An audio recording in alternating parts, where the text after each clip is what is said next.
At my husband's funeral, my daughter-in-law leaned close and whispered, "Now you're just a burden. Don't expect to stay in this house."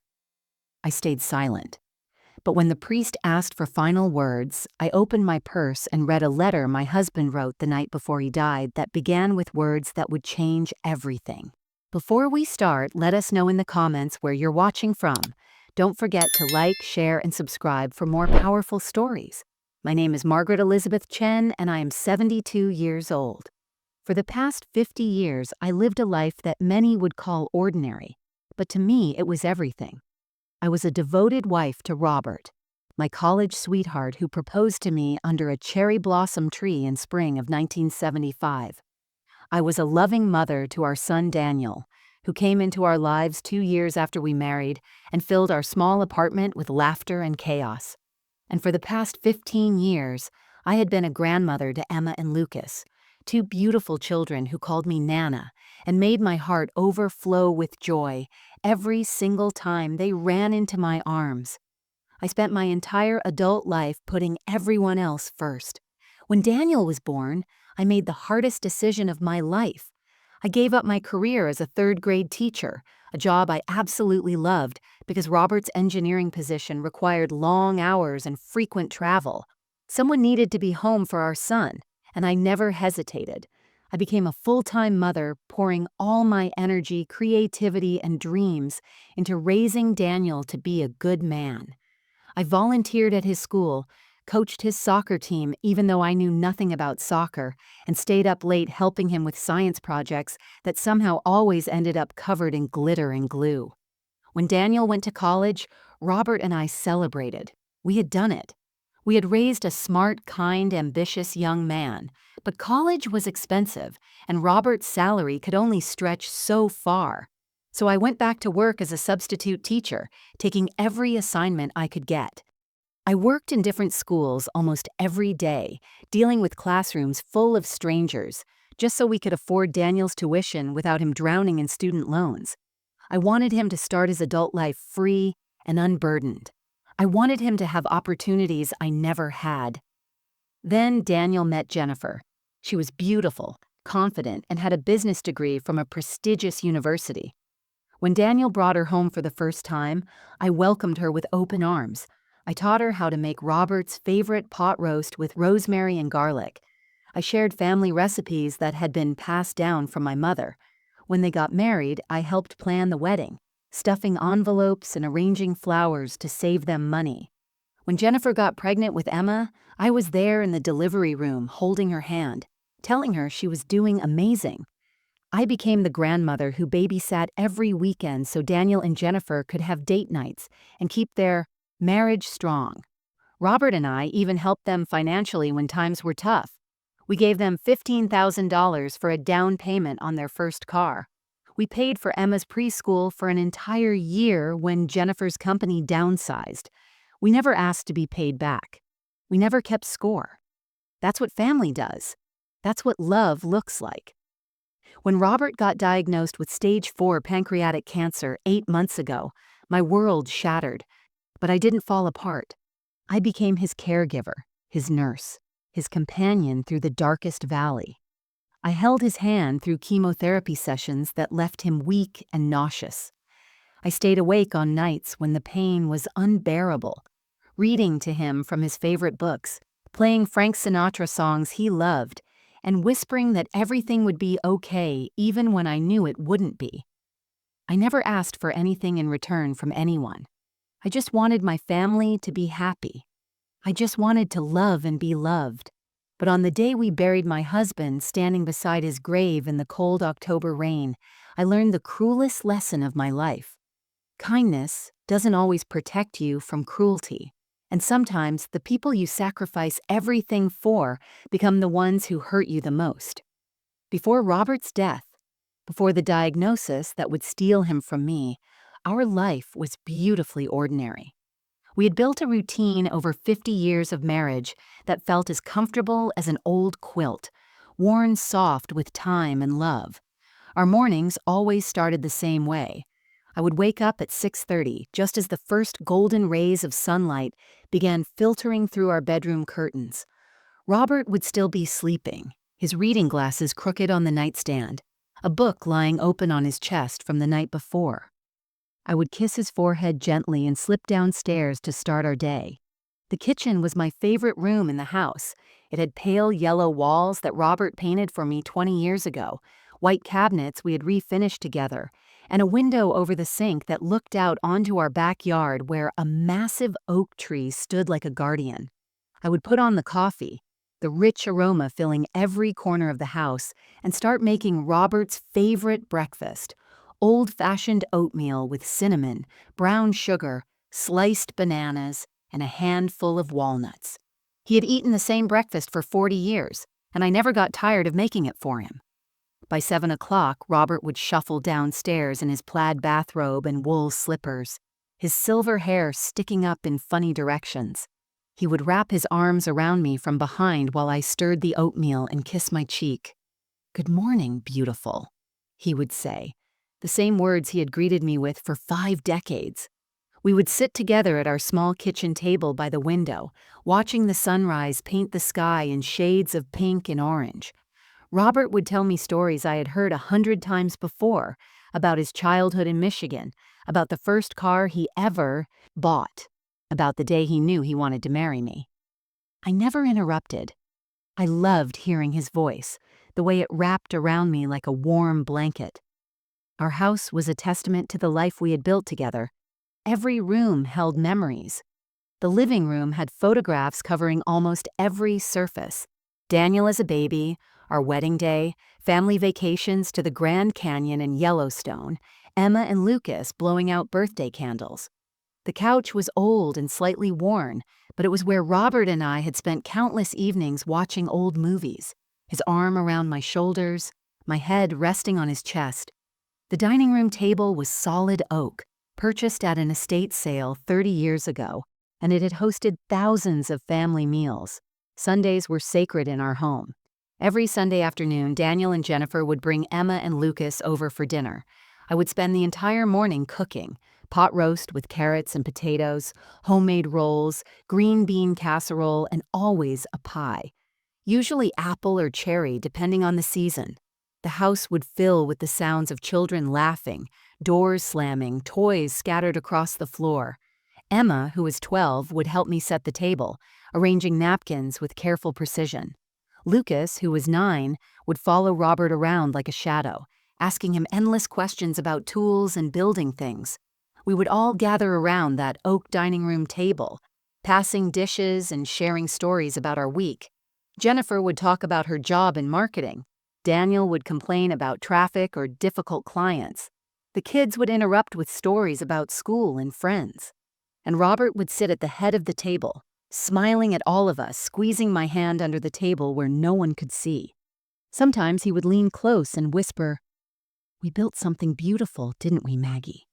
And I would nod, my heart so full I thought it might burst. I felt safe in that house. I felt loved. I felt certain that our family bond was unbreakable, that the foundation Robert and I had spent 50 years building was solid and strong. This house, the one we bought in 1980 for $68,000 when Daniel was just 5 years old, was our sanctuary. It held every important moment of our lives: first steps, graduations, birthday parties, quiet Sunday mornings, and whispered conversations in the dark. The walls knew our laughter and our tears. The floors had been walked on by generations. This wasn't just property. This was our legacy, our love made tangible. I never imagined that anyone would try to take it from me. I never imagined that the people sitting around my table, eating my food, smiling at me with warmth in their eyes, were already planning how to erase me from the only home I had ever truly known. The first crack in my perfect world appeared about 3 months before Robert's diagnosis, though I didn't recognize it as a warning sign at the time. It was a Sunday afternoon in late March, and we were all gathered around the dining room table finishing dessert. I had made my famous cherry pie, and Emma was scraping the last bits of filling from her plate, while Lucas begged for a second slice. The conversation was light and comfortable, the way it always was during our family dinners. Then Jennifer said something that made me pause mid-bite. "So, Mom Margaret," she began, her tone casual but her eyes sharp and calculating. "This house must be worth quite a bit now, right? I mean, the neighborhood has really developed over the years." She gestured toward the window with her fork. "I saw that the Hendersons' place down the street sold for over $1 million last month. Can you believe that? $1 million for a house in this neighborhood." I felt something uncomfortable twist in my stomach, but I forced a smile. "Oh, I don't really pay attention to those things," I said softly. "This is our home. We've never thought about selling it."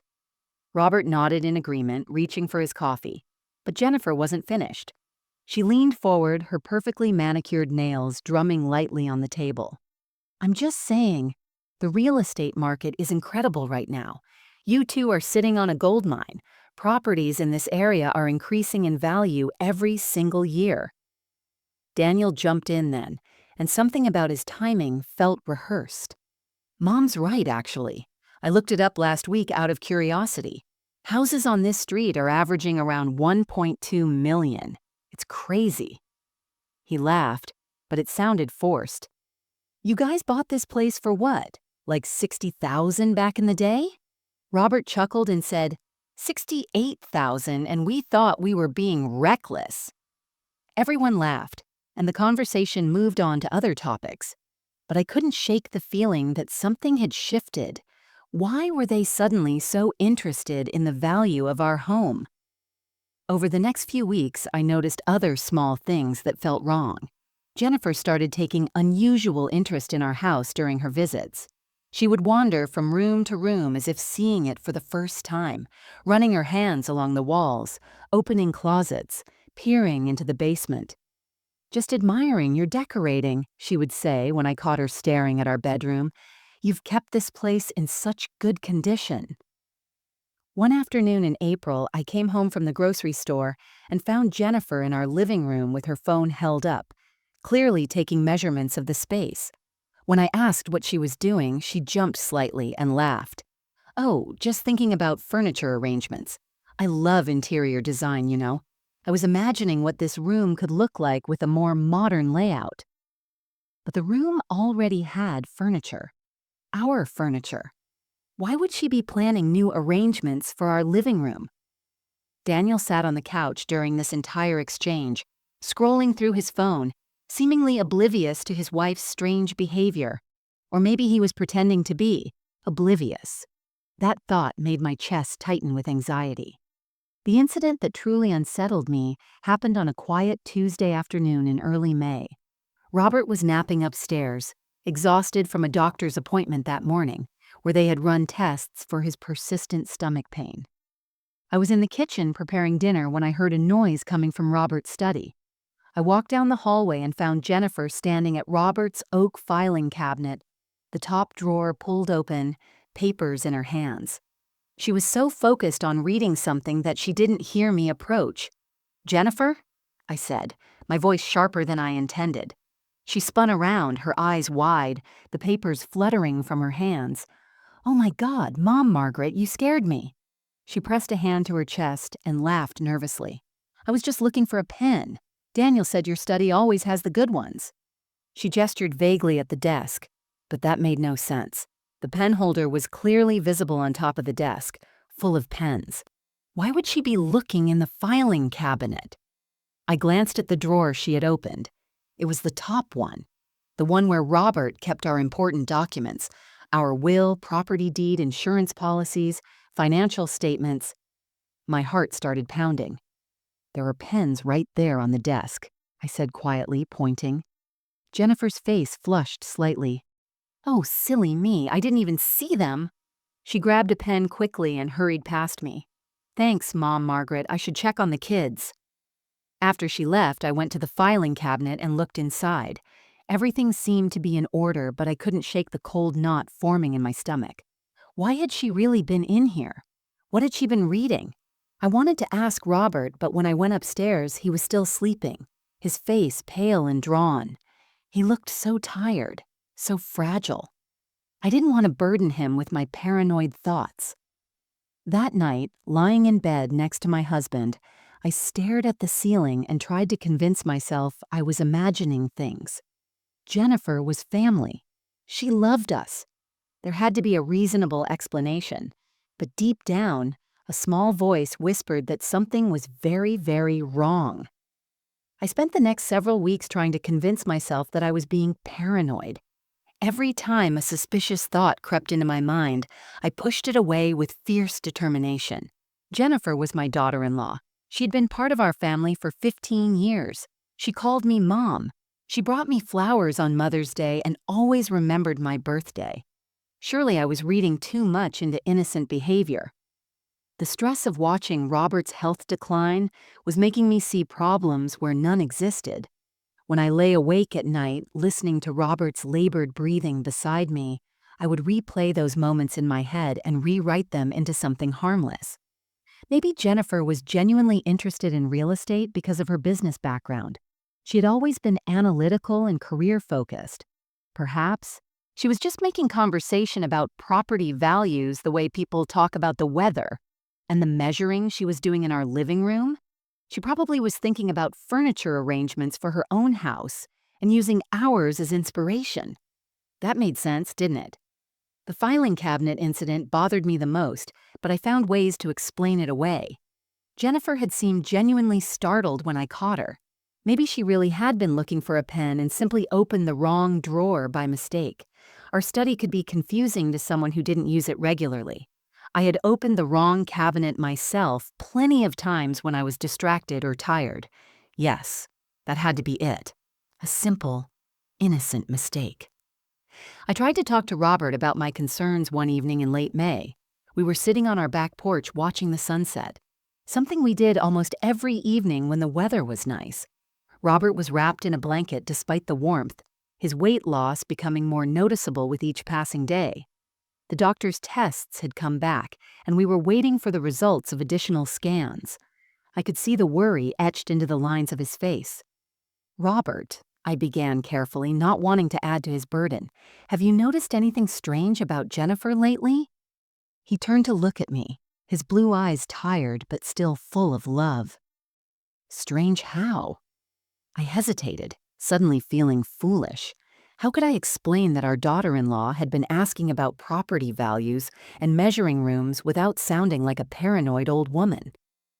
"She's been asking a lot of questions about the house," I finally said, "about what it's worth, about the neighborhood, and I found her going through your filing cabinet last week." Robert was quiet for a moment, then he patted my hand gently. "You worry too much, Maggie," he said with a soft smile. "Jennifer's always been curious about business and investments. She probably just finds real estate interesting. And as for the filing cabinet, she was probably just being nosy in a harmless way. People are curious."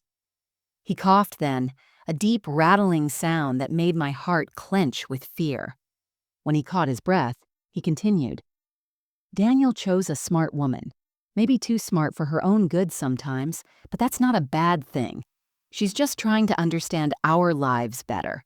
Don't let suspicion poison your relationship with her. Family is everything, Maggie. We can't let doubt tear us apart." His words made sense. Robert had always been the rational one, the calm voice of reason when I spiraled into worry. If he wasn't concerned, then I shouldn't be either. I squeezed his hand and nodded. "You're right. I'm just stressed about everything. I'm sorry for bringing it up." He pulled me closer, and I rested my head on his shoulder, breathing in the familiar scent of his aftershave mixed with the medication he now took daily. I made a conscious decision that night to let it go. I would stop analyzing every word Jennifer said, every action she took. I would stop looking for hidden meanings in casual conversations. Love and trust were more important than suspicious thoughts. Family meant giving people the benefit of the doubt, even when your instincts screamed that something was wrong. Robert needed me focused and present, not distracted by paranoid theories about our daughter-in-law. So I threw myself completely into caring for my husband. When the diagnosis came 2 weeks later, stage 4 pancreatic cancer, inoperable, 6 to 12 months to live, my entire world narrowed to a single purpose: making Robert's remaining time as comfortable and filled with love as possible. I spent every moment by his side reading to him when he was too weak to hold a book, playing his favorite Frank Sinatra and Dean Martin records, cooking the foods he could still stomach, and holding his hand through the pain that even the strongest medications couldn't fully control. Jennifer and Daniel visited regularly during those awful months, bringing the grandchildren, sitting with us, helping with errands. Jennifer would hug me and ask if I needed anything. She would bring casseroles and offer to clean the house. "See," I told myself, "she's a good person. You were wrong to suspect her of anything sinister. She's here, supporting us through the worst time of our lives." I refused to let doubt poison the precious time I had left with Robert. Family meant trusting, forgiving, and believing the best in people. I convinced myself that my earlier suspicions had been nothing more than the anxious thoughts of a frightened woman watching her husband slip away. I was wrong about Jennifer. I had to be wrong, because if I wasn't, then everything I believed about family and love was a lie, and I couldn't bear that thought on top of losing Robert. The truth began to reveal itself on a gray Thursday afternoon in late September, just 2 weeks before Robert would take his final breath. He'd been admitted to the hospital 3 days earlier because the pain had become unmanageable at home. The doctors had him on heavy medication that kept him drifting in and out of consciousness. I had been at the hospital every single day from dawn until the nurses gently insisted I go home and rest. That particular afternoon, I returned home around 3 o'clock, exhausted and emotionally drained. The house felt empty and cold without Robert's presence. I made myself a cup of tea that I didn't drink and wandered aimlessly through rooms that suddenly felt too big and too quiet. I needed to file some of Robert's recent medical bills for our insurance claims, so I went to his study, the room that still smelled faintly of his cologne and old books. I opened the middle drawer of his oak filing cabinet, the one where we kept medical records and insurance documents. But as I reached for the folder I needed, my hand brushed against something unfamiliar. Tucked behind the hanging files was a manila folder I had never seen before. It wasn't labeled like our other documents, and it was positioned in a way that seemed deliberately hidden. My heart began to beat faster as I pulled it out. The folder was labeled in Jennifer's distinctive handwriting with looped letters, "Estate Planning." I felt my hands start to tremble as I opened it. Inside were printed sheets of paper, at least 15 or 20 pages, all neatly organized with colored tabs. The first page was a property valuation report for our house. It showed our address, the square footage, the lot size, and a detailed comparison to other homes in our neighborhood that had recently sold. Someone had highlighted the estimated current market value in bright yellow, $1,200,000. I flipped to the next page and found printouts from real estate websites showing comparable homes in our area. Each listing included photographs, sale prices, and the number of days the properties had been on the market. Someone had made notes in the margins. Sold in 3 weeks. Needed renovation, still got 1.1 Maoris. Similar layout to Mom and Dad's house. The handwriting was Daniel's. My son had written these notes. My chest felt tight as I continued looking through the folder. There were property tax records for our house going back 5 years. There was information about capital gains taxes and inheritance laws in our state. There was even a printout about the process of selling inherited property and how to expedite estate settlements. Every page felt like a knife twisting deeper into my heart. But the page that made my blood run cold was near the back of the folder. It was a handwritten note on yellow legal paper, and I recognized Jennifer's writing immediately. The note was dated August 15th, just 6 weeks earlier, when Robert had still been at home, and I had still believed my family loved me. The note read, "D, I did the calculations. The house is worth at least 1.2 Maoris based on recent comps in the neighborhood. Once it's transferred to us, we can sell within 6 months, maybe sooner, if we price it right. The kids need college funds, and this is sitting here doing nothing. Your mom can move into that assisted living place on Maple Street. I checked their rates. $2,800 a month for a studio. Makes sense financially. We discuss this. Let's talk to your dad this weekend about signing papers. The sooner the better. Don't let guilt stop you. This is about Emma and Lucas's future. Jay. I read that note 3 times, my hands shaking so badly the paper rattled. They had been planning this, not for weeks, but for months. While I sat by Robert's bedside, wiping his forehead and holding his hand through unbearable pain, they had been calculating how much money they could make from selling our home. While I cooked meals Robert could barely eat and played music to soothe him through sleepless nights, they had been researching the cheapest possible place to dump me. The phrase, doing nothing, echoed in my mind. Our home was doing nothing?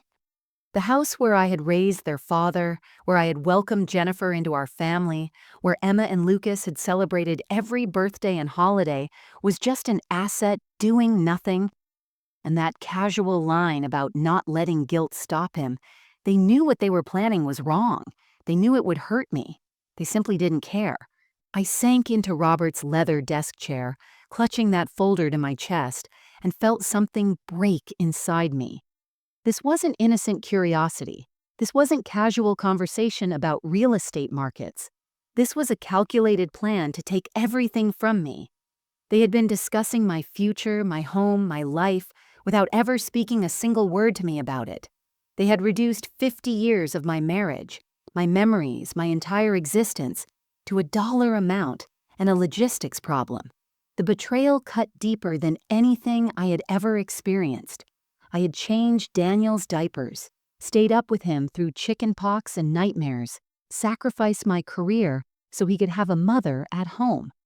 I had welcomed Jennifer with open arms, taught her family recipes, babysat her children, lent her money. And this was how they repaid me? By planning to throw me into the cheapest facility they could find so they could cash in on my home before Robert's body was even cold? I sat in that study for over an hour, reading through every page in that folder, discovering layer after layer of their scheme. They hadn't just been thinking about this casually. They had been actively planning, researching, preparing, and the most devastating part was realizing that Robert had no idea.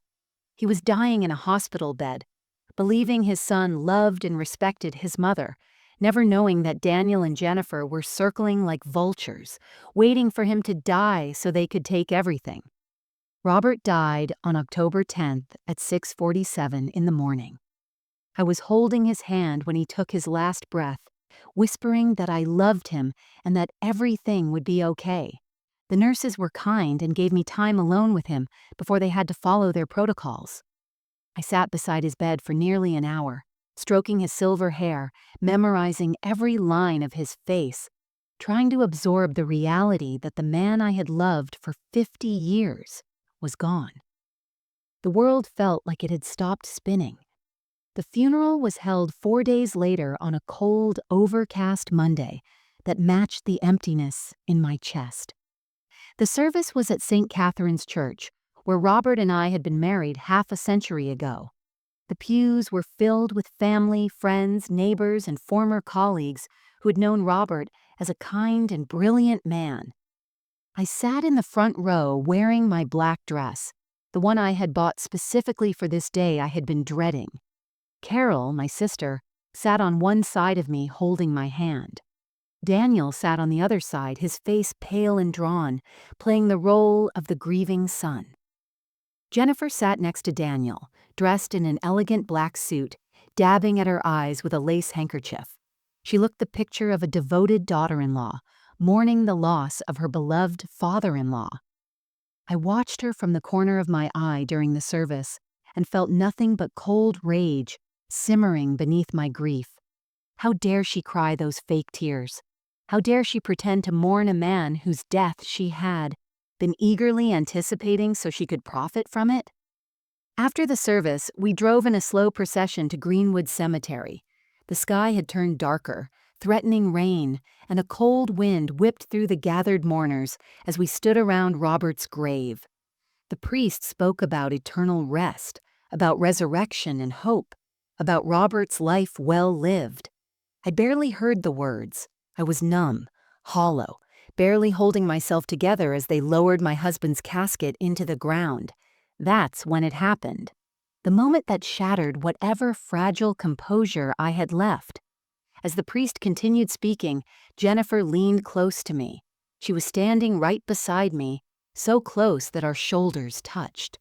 To anyone watching, it would have looked like she was offering comfort to her grieving mother-in-law. But what came out of her mouth was anything but comforting. Her voice was low, barely above a whisper, but crystal clear, cold, stripped of any pretense or warmth. "Now you're just a burden," she hissed into my ear. "Don't expect to stay in that house. Daniel and I have already discussed it. You'll move to a senior facility by the end of the month. We need the space, and frankly, we need the money more than you need 4 bedrooms." I froze. Every muscle in my body went rigid. My breath caught in my throat. I couldn't move, couldn't speak, couldn't process what I had just heard. Did she really just say that? At my husband's funeral? As they were lowering his body into the ground? The cruelty of it was so shocking, so beyond comprehension, that for a moment I thought I must have misheard her. But then she continued, her lips barely moving, her eyes fixed on the casket as if she were simply paying her respects. "We've already contacted a real estate agent. The house will be listed by Thanksgiving. You have until November 1st to pack your things. Daniel will help you find a place, something small and affordable. The kids need college funds, and we can't let sentiment get in the way of practical decisions." My vision blurred with tears, but they weren't just tears of grief anymore. They were tears of rage, of betrayal so deep it felt like a physical wound. I wanted to scream. I wanted to grab her by her elegant black suit and shake her. I wanted to collapse onto the ground and sob until I had no tears left. But I couldn't do any of those things. We were standing in front of 100 people. The priest was still speaking. My husband's body was being buried. This wasn't the time or place for a confrontation. So I stood there, silent and still, my face carefully composed into the mask of a grieving widow, while inside I felt like I was dying along with Robert. Jennifer straightened up and dabbed at her eyes again with her handkerchief, the perfect picture of sympathy. She even placed her hand on my shoulder as if offering support. I wanted to flinch away from her touch, but I didn't. I just stood there, frozen in shock and heartbreak. I turned my head, slightly to look at Daniel, my son, the boy I had raised and sacrificed everything for. He was standing just a few feet away, staring at his father's casket with red-rimmed eyes. He had heard everything.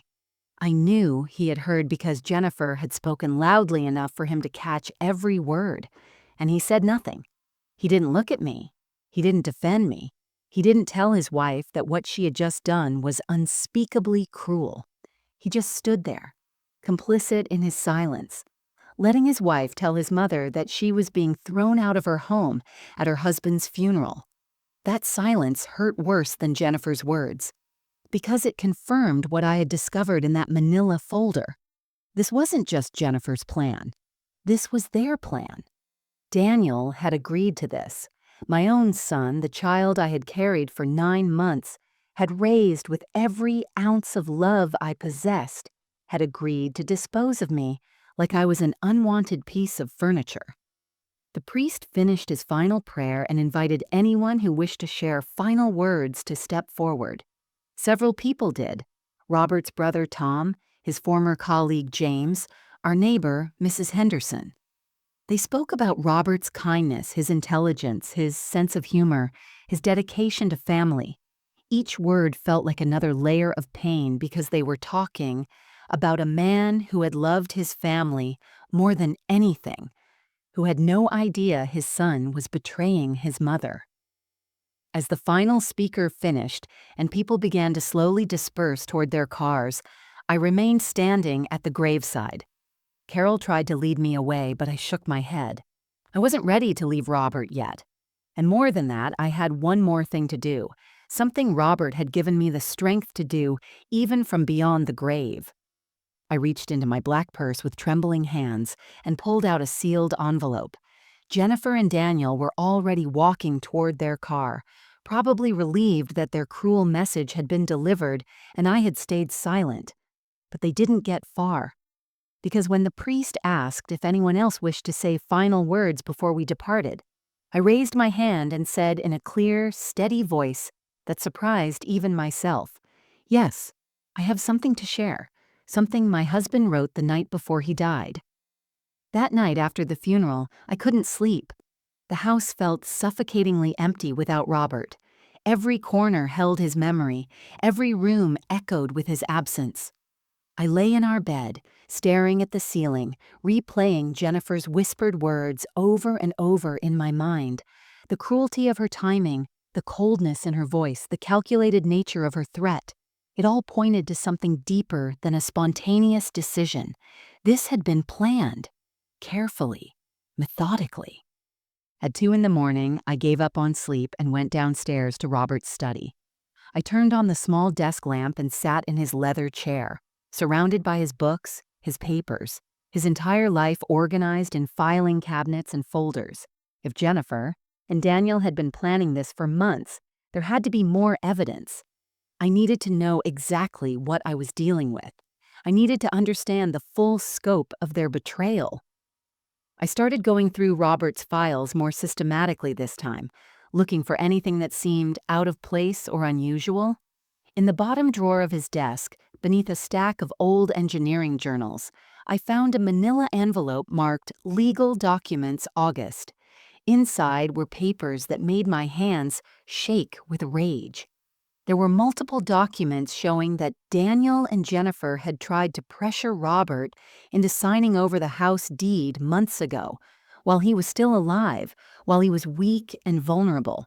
The first document was a quitclaim deed form, partially filled out, with our address listed and spaces for signatures. Someone had printed it from the internet, and there were handwritten notes in the margins in Daniel's writing. Simplifies estate process. Avoids probate, tax advantages. These were the papers they had tried to convince Robert to sign. They hadn't even waited for him to die. They had tried to get the house while he was still breathing. I found email printouts next, and they revealed a conspiracy that went back nearly 6 months. The emails were between Jennifer and someone named Richard Palmer, apparently a real estate agent. The earliest email was dated April 23rd.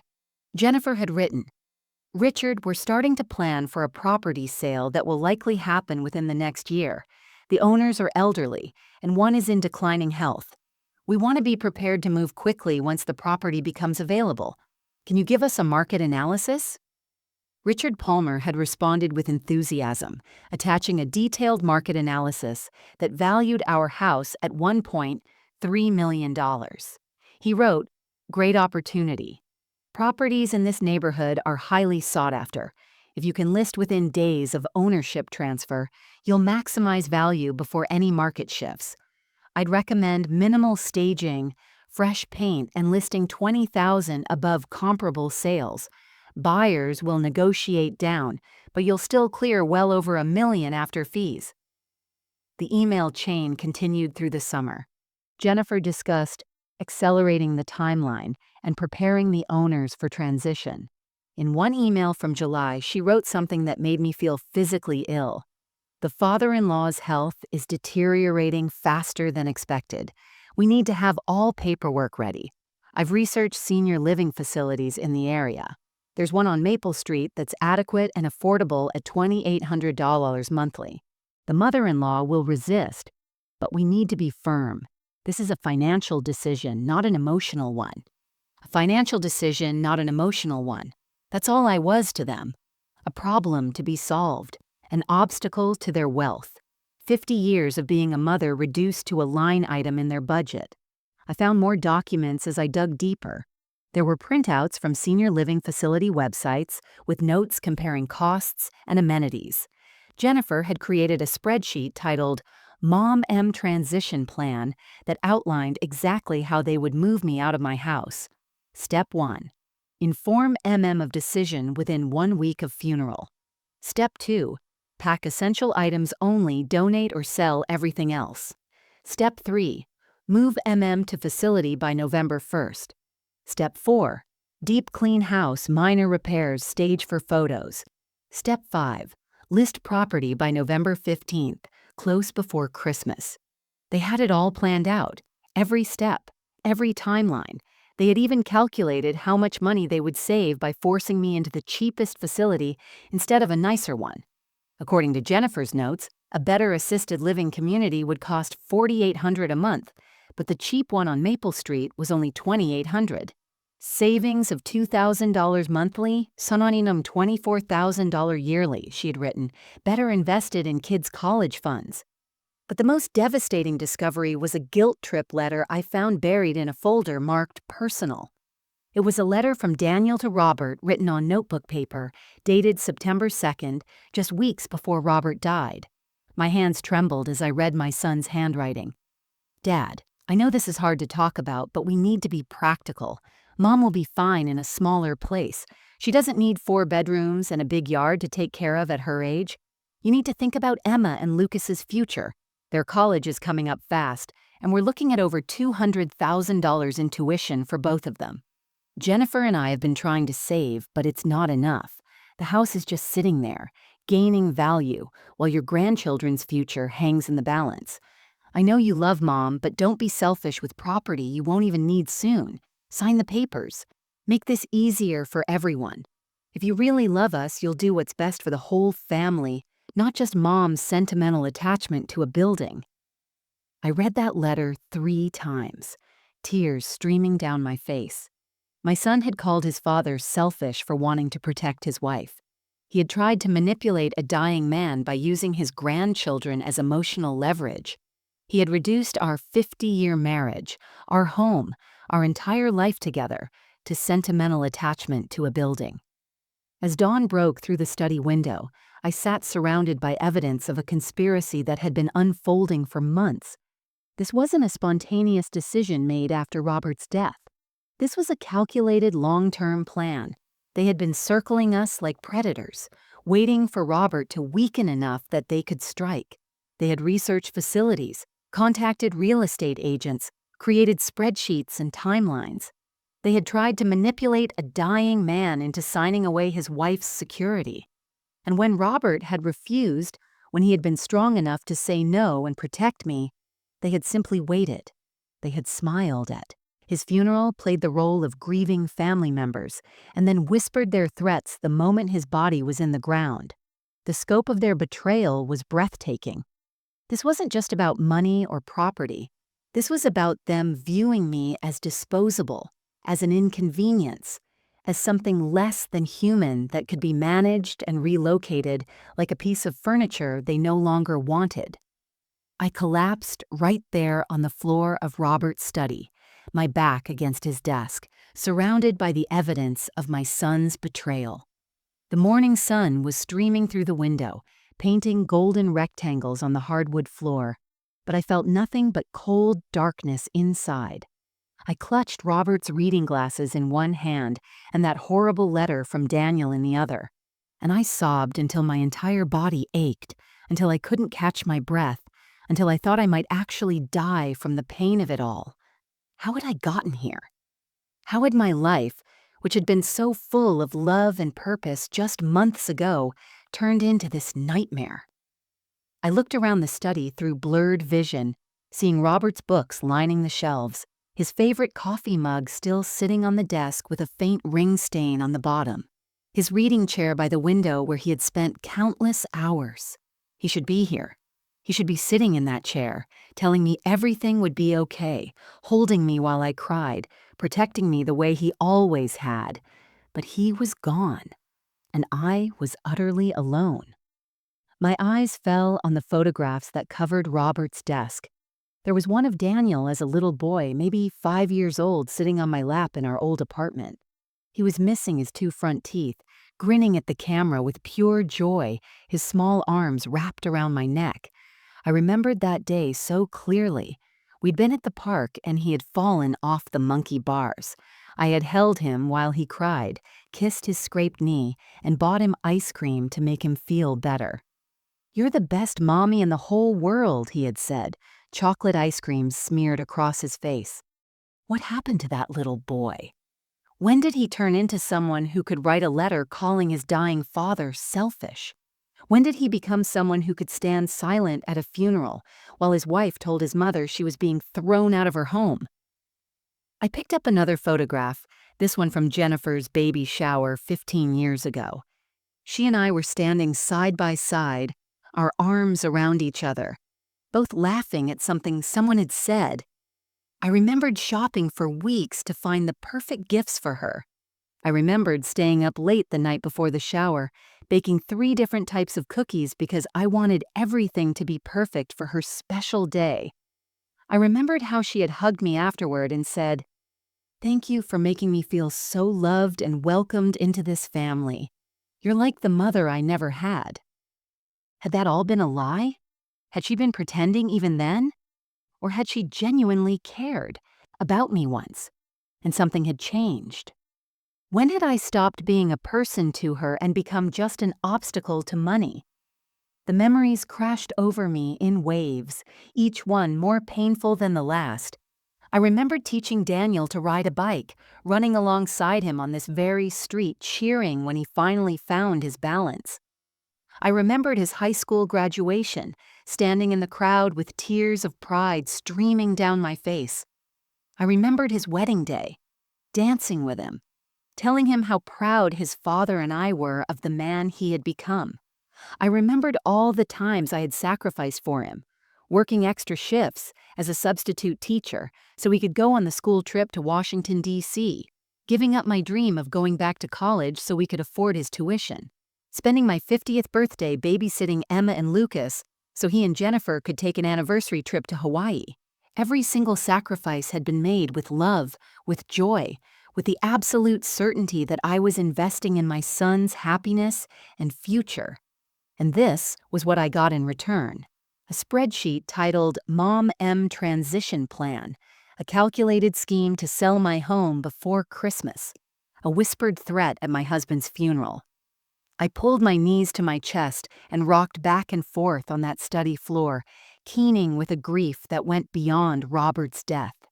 I was mourning the loss of my son, the loss of the family I thought I had, the loss of every belief I had held about love and loyalty and what it meant to be a mother. Everything I had built my life around had been revealed as a lie. The photographs on Robert's desk mocked me now. Daniel as a baby, taking his first steps into my waiting arms. Daniel on Christmas morning, hugging the bicycle we had saved for months to buy him. Daniel at his college graduation, his arm around me. Both of us smiling with hope for his bright future. Every image was a reminder of how completely I had been fooled, how thoroughly I had wasted 50 years of love on a child who saw me as nothing more than a burden. I had lost my husband. I had lost my son. The house that held 50 years of my life was about to be stolen from me. And I had nowhere to turn, no one to help me, no one who cared whether I lived or died. At 72 years old, I was completely and utterly alone in the world. I don't know how long I stayed on that floor, crying until I had no tears left, until my eyes were so swollen I could barely see, until my throat was raw and my chest ached from sobbing. The sun moved across the sky, the golden rectangles on the floor shifted and faded, and still I sat there in Robert's study, drowning in grief and betrayal. Eventually, as the room grew darker with approaching evening, something shifted inside me. Maybe it was exhaustion. Maybe it was the survival instinct that kicks in when you hit absolute rock bottom. Maybe it was Robert's spirit somehow reaching out to me, reminding me that I was stronger than I felt in that moment. I looked up at Robert's photograph on the desk, the one from our 40th anniversary just 2 years ago. We were standing in our backyard, his arm around my waist, both of us smiling at the camera, happy, in love, secure in the life we had built together. "I'm sorry, Robert," I whispered to his image. "I'm sorry I didn't see this coming. I'm sorry I couldn't protect what we built."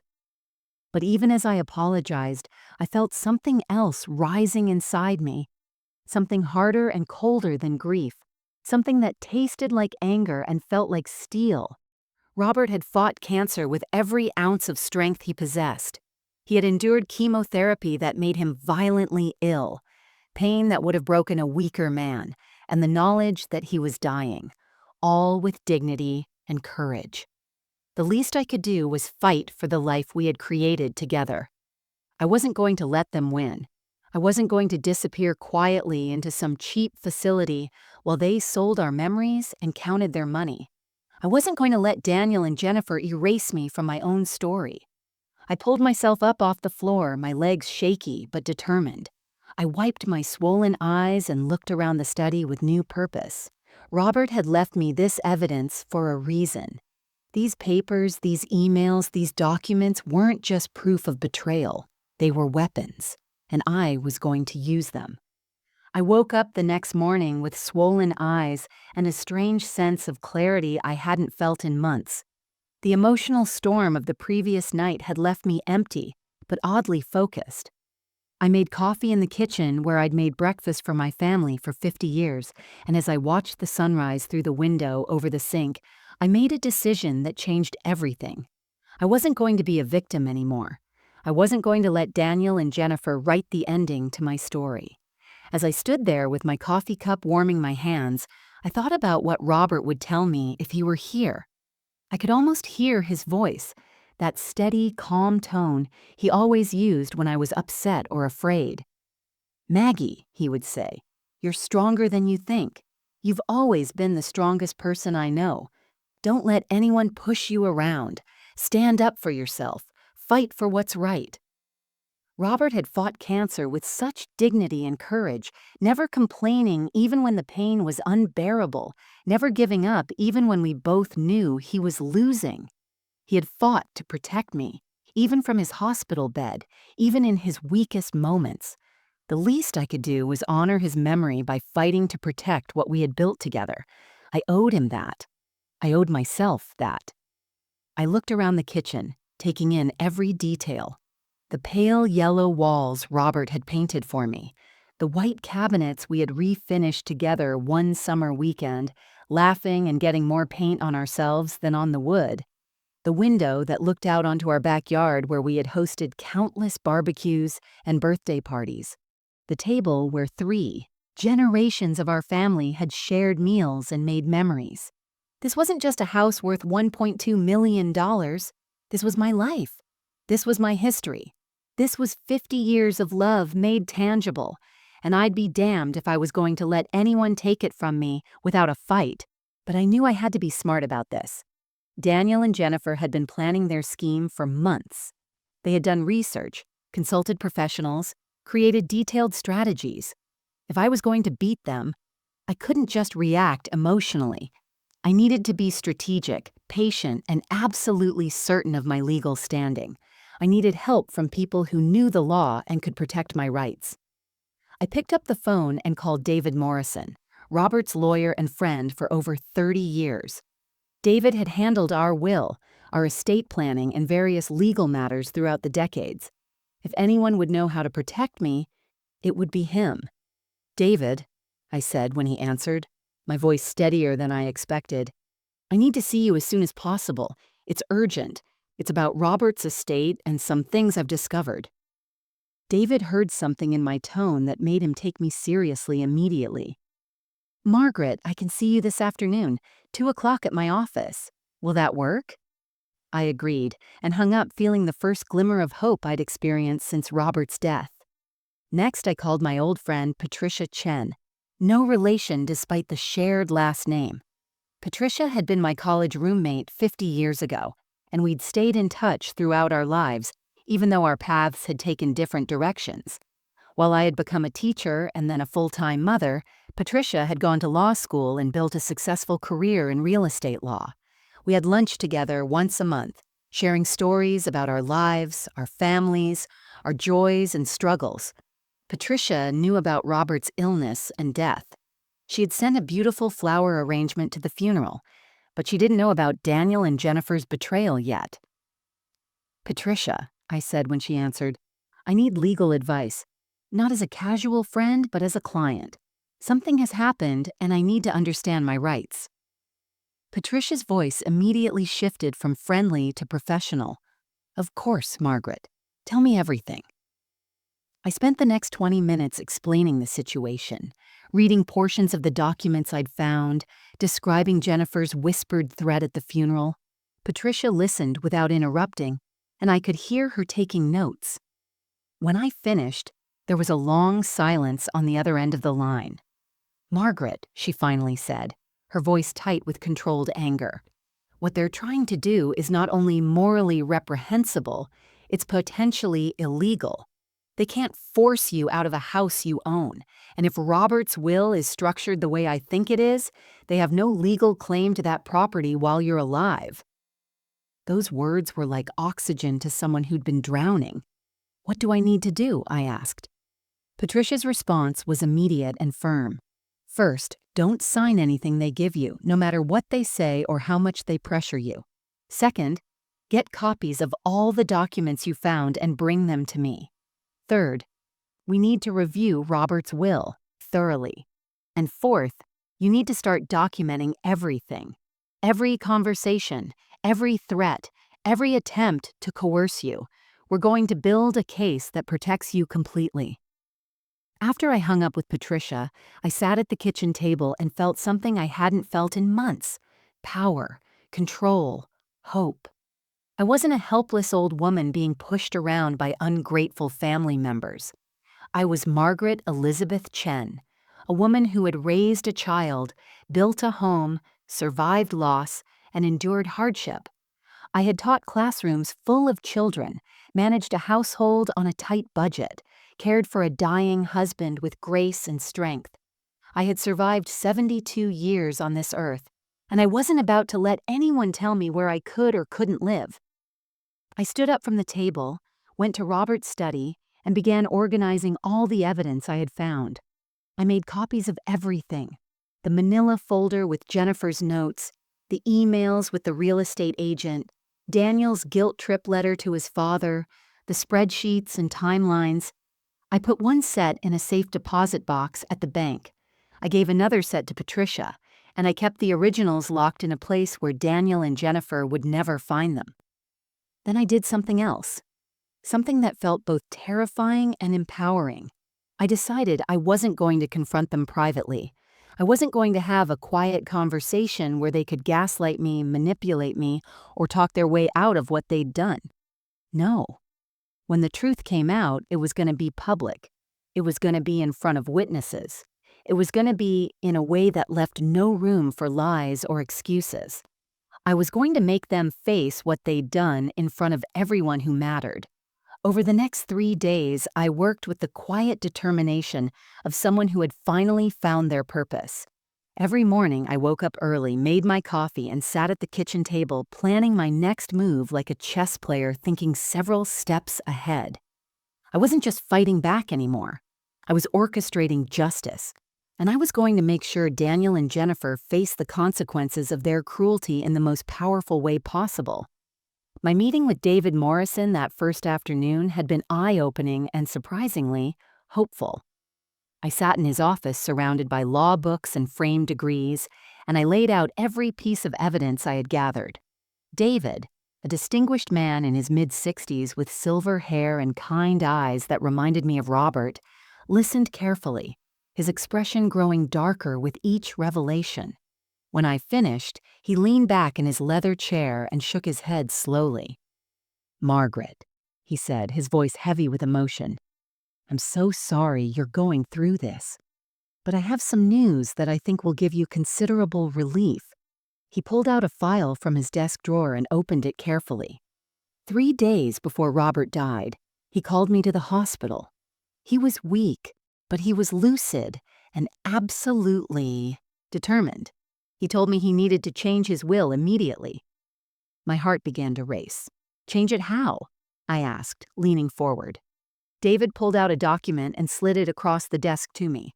"Robert suspected what Daniel and Jennifer were planning.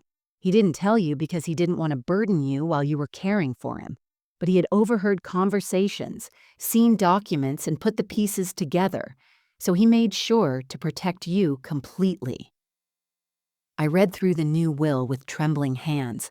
Robert had restructured everything. The house would remain solely in my name for the rest of my life. Not jointly owned, not transferable, not subject to any claims from Daniel until after I died. And even then, the will included a clause that stated if Daniel or Jennifer attempted to pressure me, coerce me, or force me out of the house in any way, they would be disinherited completely, with the property going to Emma and Lucas in trust instead. Tears streamed down my face as I read Robert's final gift to me. Even dying, even in pain, even when he could barely speak, he had found the strength to protect me. David handed me a tissue and continued, "There's more, Margaret. Robert also wrote something else." He pulled out a sealed envelope from the file, my name written across it in Robert's shaky handwriting. "He gave this to me the night before he passed away. He said you would know when the right time was to read it. He said you'd know when you needed his voice to stand with you." I held that envelope like it contained Robert's beating heart. I didn't open it right away because I somehow knew instinctively what it was for. This wasn't just a goodbye letter. This was Robert giving me his final testimony, his voice from beyond the grave, proof that he had seen the truth and had taken action to protect me. This letter was my most powerful weapon, and I needed to use it at exactly the right moment for maximum impact. "David," I said, wiping my tears and feeling my resolve harden into steel, "I want to gather the family. I want everyone to hear Robert's wishes directly. Can you be there as his attorney to verify the authenticity of his will and this letter?" David nodded immediately.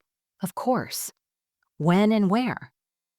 I thought for a moment, then made a decision that felt both terrifying and absolutely right. 3 days from now, at the house. I'll tell Daniel and Jennifer it's a memorial gathering to share memories and discuss Robert's wishes. They'll come because they think it's their opportunity to pressure me into leaving. Over the next 2 days, I made careful, deliberate preparations. I called everyone who mattered: my sister Carol, Robert's brother Tom, and his wife Linda, our neighbors, the Hendersons, who had been our friends for 30 years, several of Robert's former colleagues from his engineering firm, and even Jennifer's mother Susan, who I had always gotten along with and who had no idea what her daughter was planning. I kept my invitations simple and emotional. "Please come share memories of Robert and hear his final wishes. It would mean so much to have you there." Daniel called me the day after I invited him, his voice falsely cheerful. "Mom, of course we'll be there. Jennifer and I want to support you. And actually, it'll be good to talk about practical matters too. About the house and your future arrangements." I could hear the eagerness in his voice, the barely concealed excitement at what he thought was coming. "Of course, Daniel," I said sweetly, playing my part perfectly. "I think it's time we all talked about the future." I also did something else that felt crucial. I called Patricia and asked her to help me document everything properly. She came to the house and helped me organize the evidence in a clear, chronological order that told the complete story of Daniel and Jennifer's scheme. We created a timeline, a visual presentation of their conspiracy from the first property valuation in April through the threatening whisper at the funeral. Patricia also advised me on my legal rights and assured me that I was completely protected. "Margaret, you own this house outright now according to Robert's new will. They have no claim to it whatsoever, and if they try to harass or intimidate you after today, we can pursue legal action against them for elder abuse and coercion." The night before the gathering, I barely slept. I lay in the bed I had shared with Robert for 50 years, holding his pillow, smelling the faint scent of his cologne that still lingered on the fabric. "I hope I'm doing this right," I whispered into the darkness. "I hope you'd be proud of me for standing up for us." I imagined I could feel his hand squeezing mine, hear his voice telling me I was doing exactly what needed to be done. The morning of the gathering, I dressed carefully in a navy blue dress that Robert had always loved. I did my hair and makeup, put on the pearl earrings he had given me for our 40th anniversary, and looked at myself in the mirror. I looked older than I felt, the grief and stress of recent months evident in the lines around my eyes and the silver in my hair. But I also saw something else: strength, determination, and a quiet dignity that no one could take from me. I went downstairs and prepared the living room. I set out coffee and the cookies I had baked the night before, maintaining the illusion of a simple memorial gathering. I placed Robert's photograph on the mantel, surrounded by candles, and I put the sealed envelope containing his letter in my purse, keeping it close, knowing that soon, very soon, Robert's voice would speak truth to our family one final time. At 2 o'clock, people began to arrive, and the final act of my plan was about to unfold. By 2:15, the living room was filled with people. My sister Carol arrived first, giving me a long, tight hug and whispering, "I'm here for you no matter what." She knew something was coming, though. I hadn't told her the full extent of my plan. Robert's brother Tom and his wife Linda came next, their faces still shadowed with grief over losing Robert. They embraced me warmly and took seats on the couch near the fireplace. The Hendersons, Jim and Martha, arrived carrying a casserole. "We thought you might need some meals prepared," Martha said kindly, her eyes full of concern. They had been our neighbors for 3 decades, had watched Daniel grow up, had celebrated birthdays and holidays with us. They were true friends, the kind who showed up when it mattered. Several of Robert's former colleagues from the engineering firm filtered in, men and women who had respected Robert professionally and had become friends over the years. Then Jennifer's mother, Susan, arrived, an elegant woman in her late 60s with kind eyes and a warm smile. She hugged me tightly and said, "Margaret, I'm so sorry for your loss. Robert was a wonderful man." I thanked her, feeling a pang of sympathy for what she was about to learn about her daughter. Susan had always been gracious to me, and I hated that she would be hurt by today's revelations. But the truth needed to come out. Daniel and Jennifer arrived at exactly 2:30, dressed formally as if this were a business meeting rather than a memorial gathering. Jennifer wore a crisp black pantsuit and carried a leather portfolio under her arm. Daniel wore a dark suit and tie. They looked professional, prepared, almost eager. As they entered, Jennifer gave me a brief hug that felt cold and performative. "Mom, Margaret, how are you holding up?" she asked with false concern. Daniel kissed my cheek and said, "Thanks for bringing everyone together, Mom. It's important we all discuss Dad's wishes and plans for moving forward." I saw him exchange a quick glance with Jennifer, a look that said, "This is it. This is when we tell her." They had no idea what was actually about to happen.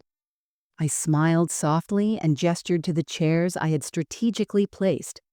"Please sit. I'm so glad you could both come." They settled into seats near the center of the room, Jennifer placing her portfolio on her lap, probably filled with documents they planned to pressure me into signing. David Morrison was the last to arrive, entering quietly and introducing himself simply as Robert's attorney and longtime friend. I saw Daniel's eyes narrow slightly with confusion, and Jennifer's posture stiffened. They hadn't expected a lawyer to be present. "Why is David here?" Daniel asked, trying to keep his tone casual.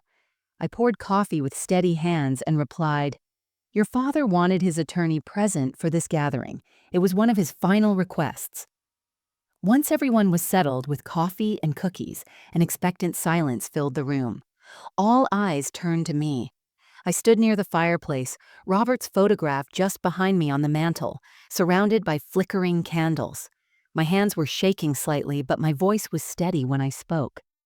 "Thank you all for coming today. I know these past few weeks have been incredibly difficult.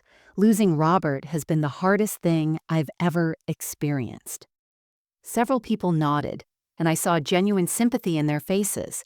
I continued, "Robert and I were married for 50 years. We built this life together, raised our son in this house, welcomed grandchildren, and created memories that I will treasure until my dying breath." I paused, looking directly at Daniel and Jennifer. Their expressions were attentive but guarded. Jennifer's hand rested on her portfolio, ready to spring into action. When someone you love dies, I continued, my voice growing stronger, you learn things about people. You see who they really are when they think no one is watching. You discover truths that change everything you thought you knew. The room had gone completely silent. Even the sounds from outside seemed to fade away. Everyone was listening intently, sensing that something significant was about to be revealed. At Robert's funeral, I said, my eyes locked on Jennifer. As we stood beside his grave, someone said something to me that I will never forget. Jennifer's face went pale. Daniel shifted uncomfortably in his chair. Susan looked confused, glancing between her daughter and me. I let the moment hang in the air, the tension building with each passing second. But before I address that, I continued, reaching into my purse, I want to share something Robert left for all of us, something he wrote in his final hours. I pulled out the sealed envelope, and the room seemed to collectively hold its breath. The envelope was slightly yellowed, and Robert's handwriting across the front was shaky but unmistakable. To my family, to be read by my beloved wife, Margaret. David Morrison stood up and addressed the room, his voice carrying the authority of decades of legal practice. I'm David Morrison, and I served as Robert's attorney for over 30 years. 3 days before his passing, Robert called me to his hospital bedside. He was weak, but his mind was clear and his intentions were absolutely certain. He asked me to witness a new will and to witness this letter. What Margaret is about to read is Robert's authenticated final testimony, written in his own hand, in the presence of 2 hospital staff members and myself as witnesses. Jennifer's face had gone from pale to ashen.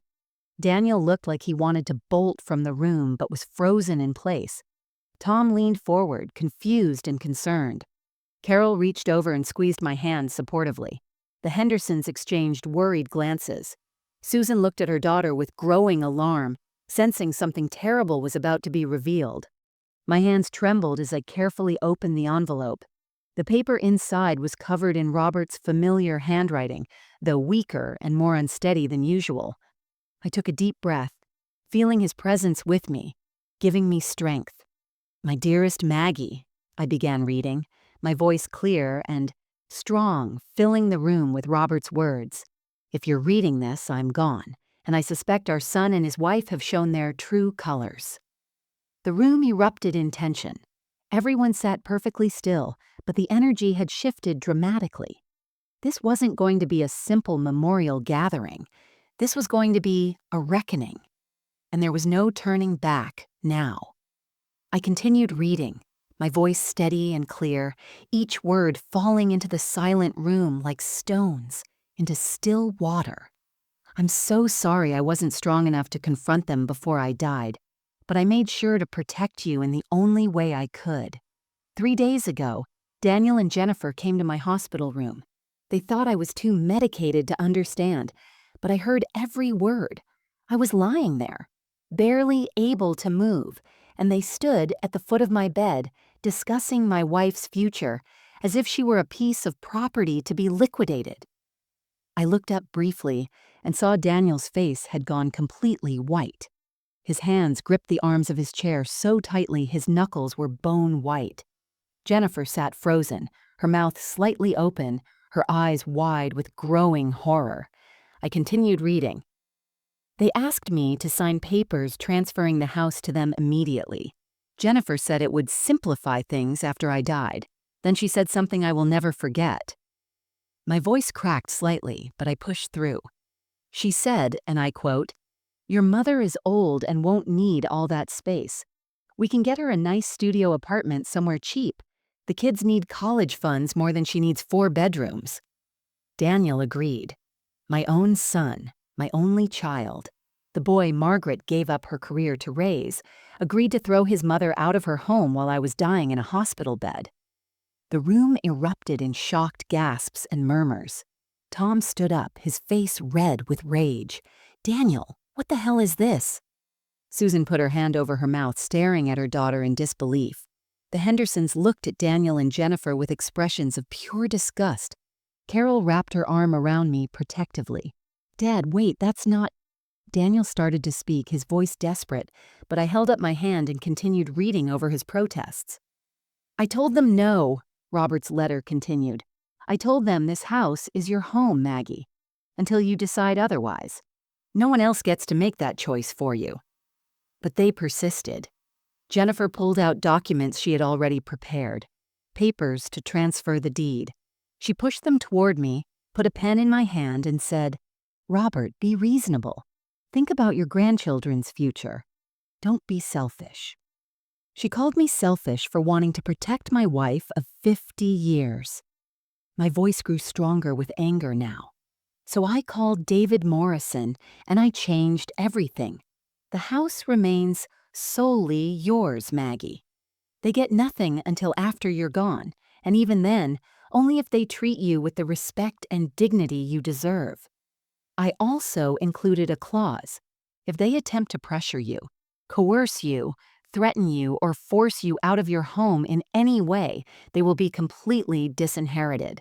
Everything will go to Emma and Lucas in trust instead. Jennifer made a small choking sound. Daniel looked like he might be sick. But I wasn't finished. Robert had written more, and everyone in this room was going to hear every single word. "I wrote this letter as proof of their intentions to be shared if they ever try to harm you. But Maggie, I also need to tell you something else." After they left my hospital room that day, I was too weak to speak, but I wasn't too weak to listen. I heard Jennifer on her phone in the hallway. She was talking to a real estate agent named Richard Palmer. She said, "It's almost done. He'll be gone within days. We need to be ready to list the property immediately. I want it sold before Christmas so we can access the funds by the new year." The room exploded in outrage. Tom lunged toward Daniel, but Linda grabbed his arm. "You were planning this while your father was dying," Tom shouted, his voice shaking with fury. "You were talking to real estate agents? You absolute—" Martha Henderson began crying softly, devastated by the cruelty of what she was hearing. Several of Robert's colleagues shook their heads in disgust, and I heard one of them mutter, "Unbelievable. Absolutely unbelievable." Susan stood up abruptly and turned to face her daughter, her face a mixture of shock and heartbreak. "Jennifer Ann Morrison, tell me this isn't true. Tell me you didn't do this." Jennifer's face crumpled, but whether from genuine remorse or just humiliation at being exposed, I couldn't tell. "Mom, you don't understand. The house is worth over $1 million. Emma and Lucas need—" "Don't you dare!" Susan cut her off, her voice like ice. "Don't you dare use my grandchildren as an excuse for your greed. This woman welcomed you into her family. She helped raise your children, and you repaid her by plotting to throw her into the cheapest facility you could find?" I held up my hand again, commanding attention back to Robert's letter. There was still more, and this was the part that would destroy them completely. "Maggie, there's one more thing you need to know. I found documents hidden in Jennifer's bag when she left it in my hospital room. I shouldn't have looked, but something told me to. There were emails, spreadsheets, timelines. They've been planning this for at least 6 months. They contacted a real estate agent in April. They researched senior living facilities and chose the cheapest one to minimize their expenses. They calculated exactly how much money they would save by putting you in a studio apartment instead of a nicer place." I pulled out the folder I had prepared and held it up for everyone to see. Robert found these documents, and I found them again after he died, hidden in his study. Everything he described is true, and I have proof. Emails with real estate agents discussing market timing. Spreadsheets titled Mom M Transition Plan, outlining exactly how they would move me out of my home. Notes comparing the costs of different facilities, choosing the cheapest option to maximize their profit. David Morrison stood and addressed the room with legal authority. "I can confirm that everything in Robert's letter is accurate.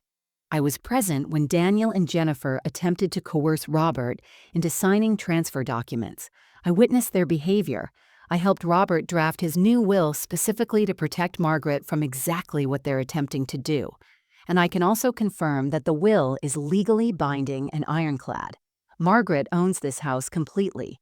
They have no legal claim to it whatsoever. Daniel finally found his voice, standing up with his hands raised in a placating gesture.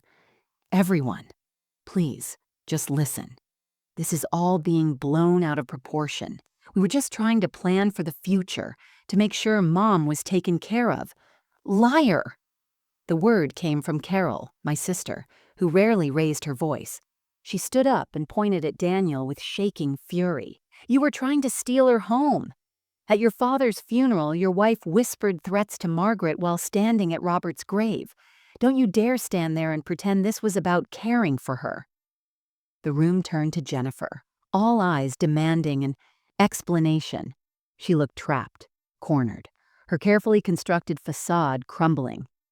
I didn't threaten anyone, she said weakly, but her voice lacked conviction.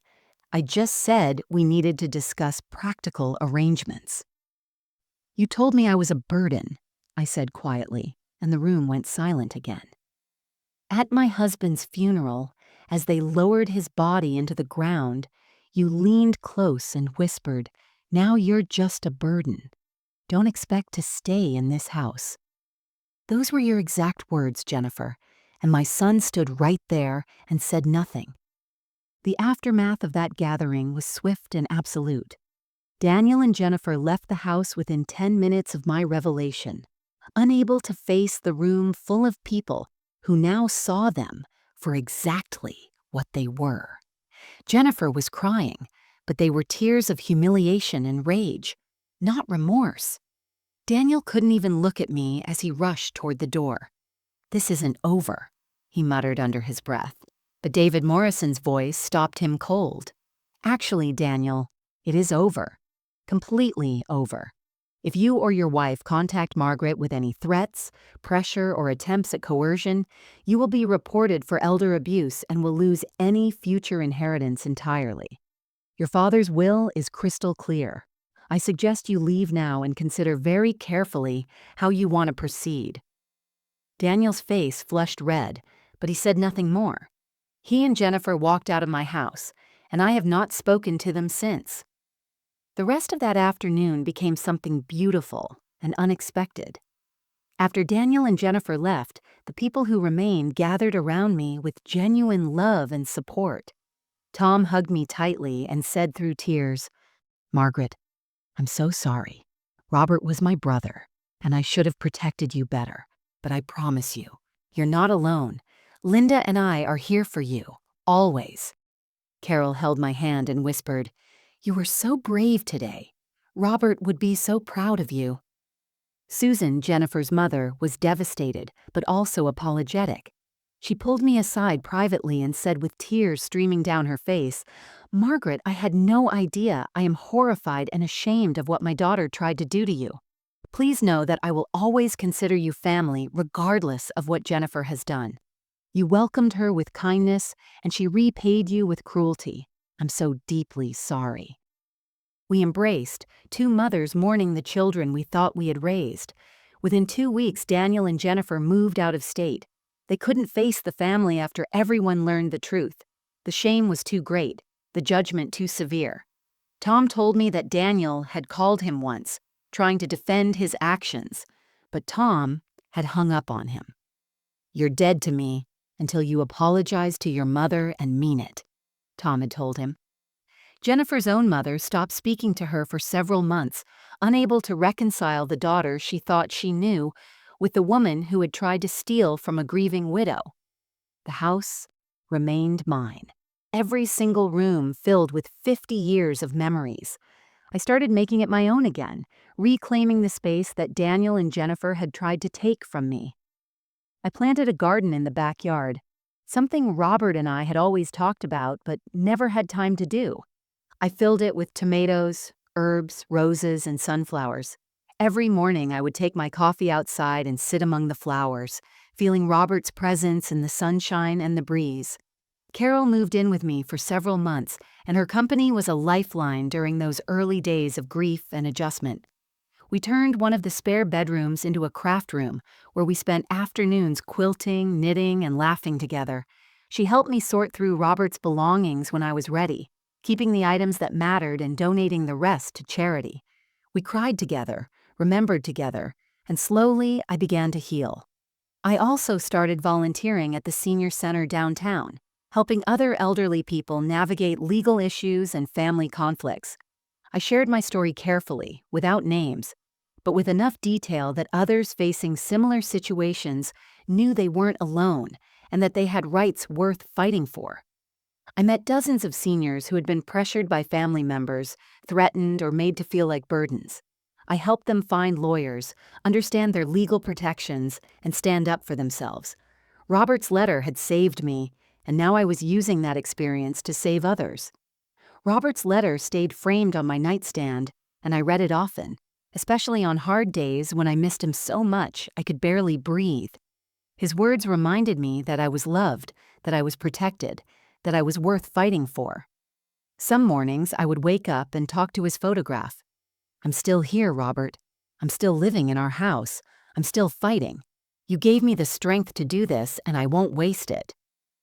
As for Emma and Lucas, my grandchildren, they were told age-appropriate versions of the truth by Tom and Susan, who wanted them to understand what had happened without completely destroying their relationship with their parents. When Emma turned 16, she reached out to me on her own, sending a letter that made me cry for hours. "Dear Nana," she wrote, "I don't know everything that happened between you and my parents, but I know it was bad. I want you to know that I love you, and when I'm old enough to make my own choices, I want you in my life. You didn't deserve whatever they did to you. Love, Emma." I welcomed both grandchildren back into my life with open arms because children should never pay for their parents' sins.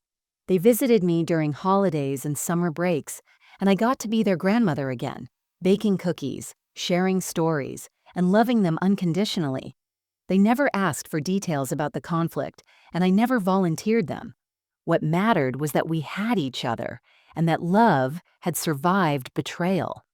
I kept the house, but more than that, I kept my dignity. I kept my peace. I kept my self-respect. The dining room that Daniel and Jennifer had planned to empty and sell was filled with laughter again. I hosted Thanksgiving dinner that first year for Carol, Tom, and Linda, the Hendersons, Susan, and a few other close friends. We gathered around the old oak table, passed dishes, shared stories, and gave thanks for family, real family, the kind defined not by blood but by loyalty, respect, and genuine love. As I looked around that table, seeing faces filled with warmth and kindness, I realized something profound. I had lost my husband and I had lost my son, at least for now, but I had won something far more valuable. I had won my strength back. I had won my voice back. I had won my life back. Daniel and Jennifer had tried to erase me, to reduce me to a burden, to steal everything Robert and I had built, but they had failed. I was still standing. I was still here, and I was stronger than I had ever been before. The house stopped being just a house and became a symbol of my resilience, my refusal to be erased, my determination to live with dignity on my own terms. Every room, every photograph, every memory was mine to keep, and no one, no matter how much they schemed or plotted or threatened, could take that away from me ever again. As I sit here now, 3 years after Robert's death, I look back on that horrible time and realize that betrayal, as painful as it was, became the catalyst for the most important transformation of my life. For 50 years, I had defined myself through other people, as Robert's wife, as Daniel's mother, as Emma and Lucas's grandmother. I had spent my entire adult life caring for others, sacrificing for others, putting everyone else's needs before my own. And while there was beauty in that dedication, there was also a dangerous vulnerability. I had made myself so small, so selfless, so accommodating that people like Daniel and Jennifer believed they could simply erase me when I was no longer convenient. But standing up for myself at that gathering, reading Robert's letter in front of everyone, exposing the truth about what they had tried to do, that changed everything.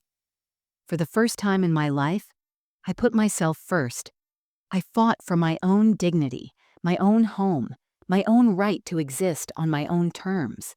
And in doing so, I discovered a strength I never knew I possessed. I learned that sometimes the people we sacrifice everything for become the ones who hurt us most deeply. That's a painful truth, but it's also a necessary one to understand. Love doesn't always protect us. Kindness doesn't always get repaid with kindness. And family, sadly, doesn't always mean loyalty. Blood relations can betray you just as easily as strangers, sometimes more easily, because they know exactly where you're most vulnerable. But I also learned that betrayal doesn't have to be the end of your story. It can be the beginning of your strength. It can be the moment you finally realize your own worth, your own power, your own right to take up space in this world. Standing up for yourself isn't selfish. It's necessary. It's survival. It's honoring the life you've lived and the person you've become. Real family, I discovered, isn't defined by blood. It's defined by respect, by loyalty, by genuine love that doesn't come with conditions or calculations. Carol, Tom, and Linda, the Hendersons, Susan, even David Morrison. These people showed up for me when I needed them most. They stood by me, believed me, and supported me without asking for anything in return. That's family. That's what real love looks like. I also learned to forgive myself for not seeing the warning signs sooner. For years after that gathering, I tortured myself with questions. How did I miss it? Why didn't I confront them earlier? Was I a fool for trusting them? But eventually, with the help of a grief counselor I started seeing, I realized that my trust wasn't weakness. My kindness wasn't stupidity. I had loved my son the way a mother should love, completely and unconditionally. The failure wasn't mine. It was his. And Robert, my beautiful, brave Robert, even in death, he protected me. That letter he wrote in his final hours was more than just legal documentation. It was proof that I was seen, that I was valued, that I was worth protecting. It was his final act of love, and it saved me in ways I'm still discovering. Every time I read those words, I feel his arms around me, hear his voice telling me I'm stronger than I think, reminding me that I am loved and worthy of love. Today, I'm 75 years old. I still live in the house Robert and I bought 45 years ago. I still tend my garden, still have Sunday dinners with the family I've chosen, still volunteer at the senior center helping others find their strength. Daniel and Jennifer live 2 states away now. We exchange Christmas cards, brief and formal, but there's been no real reconciliation. Maybe someday Daniel will truly understand what he did and will apologize from a place of genuine remorse. Maybe he won't. Either way, I've made peace with it. Emma is in college now, studying social work, and she visits me during breaks. Lucas just started high school and calls me every week to tell me about his robotics team. My grandchildren know the truth now, all of it, and they've chosen to love me anyway. That's enough. That's more than enough. If you're watching this and you're facing betrayal from family, please hear me. You deserve respect. You deserve protection. You deserve to fight for what's rightfully yours. Don't let anyone convince you that being kind means being silent. Don't let anyone tell you that you're a burden when you've spent your whole life being a blessing to others. Speak up. Stand strong. Find people who will stand with you. Get legal help if you need it. Document everything. And never, ever let greed destroy the life you've built. Your story doesn't end with betrayal. It begins again, stronger and wiser, on the other side of it. Now I want to hear from you. What would you have done in my situation? Would you have confronted them immediately? Or would you have waited and planned like I did? Have you ever experienced family betrayal? How did you handle it? What did you learn from it? Share your story in the comments below. Your experience might be exactly what someone else needs to hear today. And if this story touched your heart, if it made you think about family, loyalty, and the importance of standing up for yourself, please like this video. Share it with someone who needs to hear this message. Subscribe to our channel for more powerful true stories about courage, justice, resilience, and the strength we discover when life pushes us to our breaking point. Thank you for watching, for listening, and for being part of this community. Remember, you are stronger than you think. You are worth more than anyone's greed. You are loved, and you deserve to live with dignity, peace, and respect for every single day of your life. Robert used to tell me, "Maggie, we built something beautiful together." He was right. We did. And no one can take that away from me now. God bless you all. And until next time, keep fighting for what's right. Keep loving the people who truly deserve it. And never forget your own worth.